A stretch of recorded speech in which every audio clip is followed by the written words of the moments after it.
Hi guys, வணக்கம் எல்லாத்துக்கும். நிரஞ்சன சியருக்கு உங்களை எல்லாத்தையும் வரவேற்கிறேன். இன்றைக்கி நம்ம இந்த வீடியோவில் எதை பற்றி பார்க்க போகிறோன்னா, இந்த பாருங்கள், அருமையான மீன் எடுத்துருக்கோம். இன்றைக்கி இந்த மீனை எப்படி அழகாக சுத்தம் பண்ணி அம்மா அந்த சைடு சுத்தம் பண்ணிகிட்டு இருக்காங்க. அழகாக சுத்தம் பண்ணி குழம்பு வைக்கிறது தான் இந்த வீடியோவில் இன்றைக்கி பார்க்க போகிறீங்க. ஸோ தொடர்ந்து நம்ம வீடியோ ஸ்கிப் பண்ணாமல் பாருங்கள். Welcome to Niranjani's here.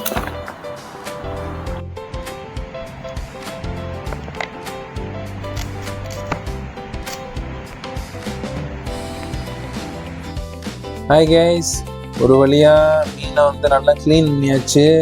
இன்றைக்கி நம்ம எடுத்திருக்க மீன்கள் என்ன தெரியுமா? சுறா மீன் ஒன்று எடுத்திருக்கோம், கவலை மீன் ஒன்று எடுத்திருக்கோம். இதில் எதை குழம்பு வைக்க போகிறோம், எதை வறுக்க போகிறோங்கிறத நம்ம வீடியோவில் பொறுத்திருந்து பார்க்கலாம். இன்னைக்கு மீன் என்னென்ன தேவையான பொருள் சொல்லுங்க.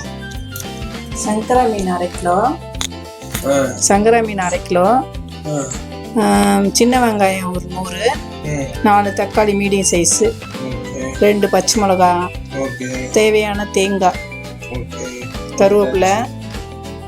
இந்த மீன் அது கவலை மீன் வறுக்க.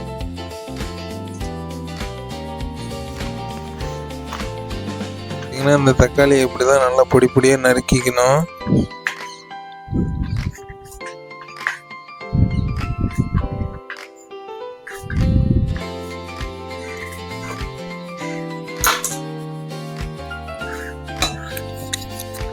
நல்லா நறுக்கணும் எல்லா தக்காளியும் இந்த மாதிரி ஒரு குண்டானில் போட்டு, அதுக்கப்புறம் தேவையான அளவு உப்பை போட்டு, உங்களுக்கு தேவையான அளவுக்கு உப்பு போட்டுக்கோங்க, அதிகமாக போட்டுறாதீங்க. அப்புறம் மஞ்சத்தூள் நல்லா மசிச்சு பிணைஞ்சிடுங்க. நல்லா இந்த ஜூஸ் எல்லாம் வெளியே வர அளவுக்கு நல்லா பிணையுங்க.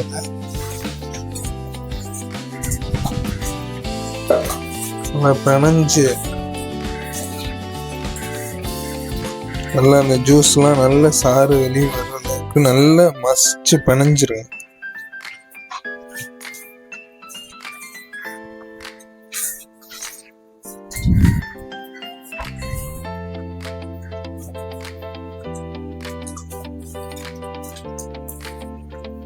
நல்லா பிணைஞ்சிங்கன்னா இந்த மாதிரி ஒரு கலவை கிடைக்கும். கரைச்சி வச்ச புளி தண்ணியை எடுத்து அப்படியே கையை வச்சு ஃபில்ட்ரு பண்ணி உங்கள் தண்ணியை ஃபுல்லாக அதில் இறக்கிடணும். நல்லா புளிஞ்சு போட்டுக்கணும்.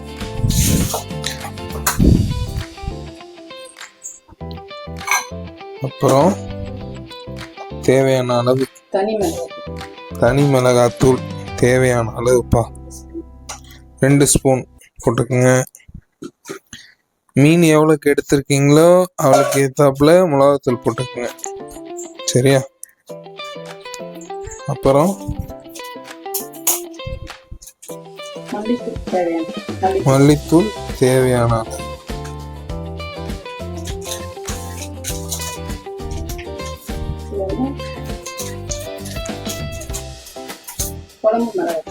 குழம்பு மிளகாத்தூள் அப்புறம் தேவையான அளவு போட்டுக்கங்க. போட்டு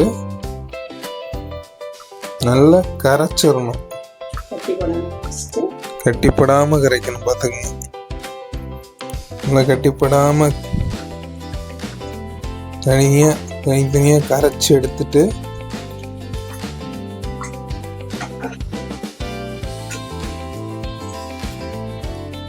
இன்னும் கொஞ்சம் தண்ணி ஊற்றி லேசாக ஓரத்தில் ஒட்டி இருக்கிறதுனா இழுத்து நடுவில் இழுத்துக்கிட்டு இருக்கு.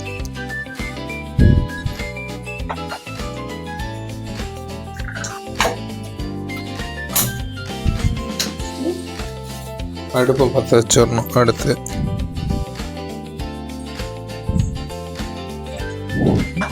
நல்லா பார்த்தீங்கன்னா நம்ம கரைச்சதை அடுப்பில் வச்சு நல்லா கொதிக்க விட போகிறோம். அடுப்பு நல்லா எரியட்டும். அப்புறம் இன்னொரு பாத்திரம் ஒன்று எடுத்துக்கிறோம்.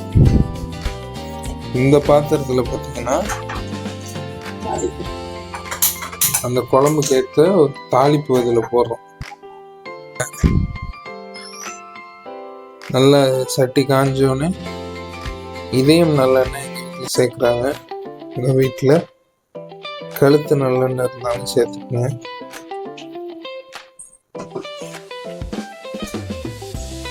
அந்த எண்ணெயை நல்லா ஊற்றி காய வைப்போம். அதுக்கேற்ற வெந்தயத்தை போடுறோம்.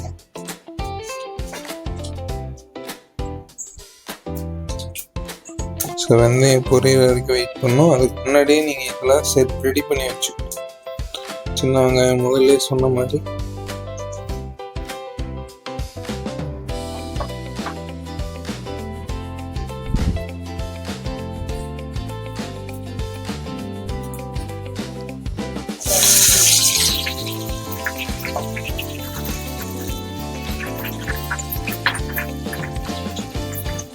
நல்லா சின்ன வெங்காயத்தை போட்டு வதக்குறோம்.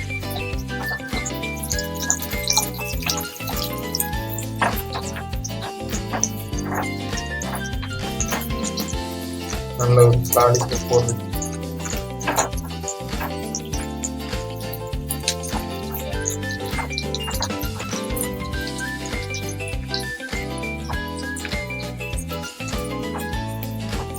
அதுக்கேற்ற கருவேப்பிலை, பச்சை மிளகா போட்டு நல்லா வதக்கணும்.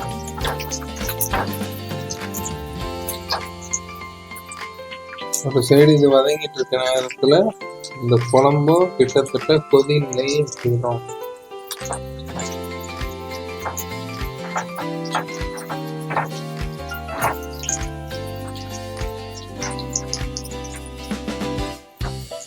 இதை அப்படியே தாளிச்சது என்ன பண்றீங்க, குழம்புல எடுத்து ஊத்துறீங்க.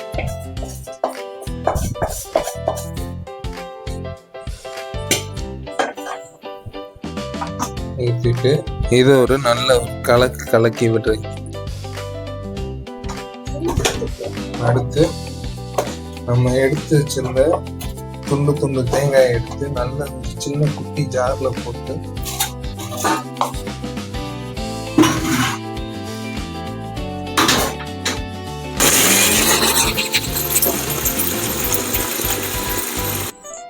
நல்லா அரைச்சி இந்த மாதிரி நல்ல மைய அரைச்சி எடுத்துக்கிறோம்.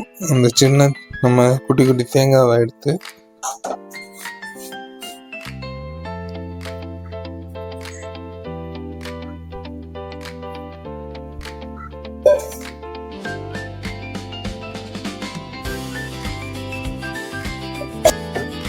கிட்டத்தட்ட நம்ம ஊற்றின குழம்பு நல்லா கொதிச்சு வரப்போகுது.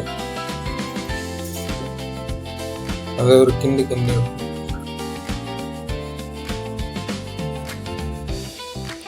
நல்லா மிளகாத்தூள் காரம் போற அளவுக்கு நல்லா இந்த வாசனை எல்லாம் போற அளவுக்கு நல்லா கொதிக்க விடணும் குழம்பு.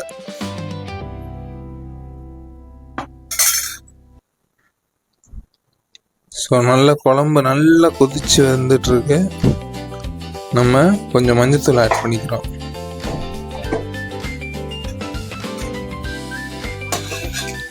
நல்லா குழம்பு பார்த்தீங்கன்னா நல்லா கெட்டியாக கொதிச்சு வந்துடணும். அப்போ தான் நம்ம மீன் போட முடியும். அப்புறம் நல்லா கொதிச்சதுக்கப்புறம் நம்ம அரைச்சோம்ல தேங்காய், அந்த தேங்காவை ஆட் பண்ணிக்கிறோம். அப்புறம் கொஞ்சம் குழம்பு ஸ்வீட்னஸ்க்காக கொஞ்சோண்டு சீனி கொஞ்சம் ஆட் பண்ணுறோம். ஏன்னா புளிப்பும் உரப்பும் கரெக்ட் பண்ணி கொடுப்போம் டேஸ்ட். ஜீனி எதுக்காக ஆட் பண்ணுறோன்னா புளிப்பும் உரப்பும் குழம்புல கரெக்ட் பண்ணி கொடுக்கறதுக்காக ஜீனி கொஞ்சம் ஆட் பண்ணுறோம்.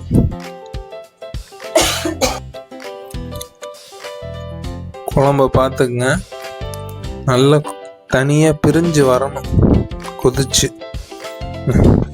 அப்போ கழுவி வச்சிருக்க நம்ம மீனை எடுத்து ஒவ்வொன்றா குழம்புல போட்டு